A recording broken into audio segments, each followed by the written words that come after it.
Brilliance Audio presents What Do You Think You Are?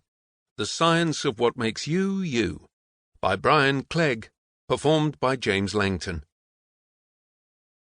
In the introduction to my 2012 book, The Universe Inside You, I asked the reader to stand in front of a mirror and look at his or her body, using this experience as a starting point for an exploration of wider science. Footnote: as the Universe Inside You website, www.universeinsideyou.com, features some fascinating experiments that reflect a number of the aspects of what makes you a human, we will be making use of them here too. But the two books cover very different ground. End of footnote. In What Do You Think You Are? We are going to turn this idea on its head and go far deeper, discovering the scientific basis of what makes you uniquely you. What makes you different from other humans, other animals, plants, or even rocks? What is it that makes up the definitive combination of factors that is you? There are huge similarities between humans, but each is a unique organism, you included. So why is this the case? What makes you the way that you are and different from everyone else? These are questions that we can explore on a whole range of levels. It is easy but unrewarding to state that you are unique in some hand-waving fashion. For a clearer understanding, we need to employ the tools of science. In his book, The Scientific Attitude, Lee McIntyre discusses what distinguishes science from non-science or pseudoscience.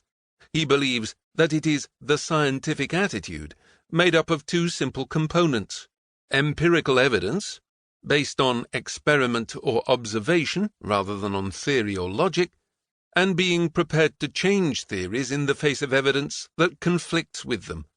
To understand what makes you you, we need to employ such a scientific attitude. Some would say that science is an unnecessary complication, because what makes you the person that you are is your soul. Although in a number of countries the majority now have no religious belief, across the world well over half of the population are followers of one religion or another. Religions that almost all say that there is more to a human being than can be explained by physical factors alone.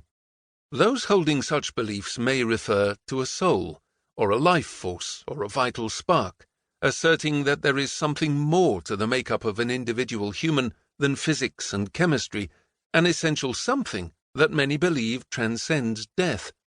There is no scientific explanation for this extra something, but for the majority of believers, the concept of a soul, or its equivalent, goes beyond the physical. It is supernatural. As such, by definition, the soul cannot be explored by science, as science is the study of nature. If you feel that ignoring the possibility of a soul limits our ability to truly explore all that makes you you, that's fine.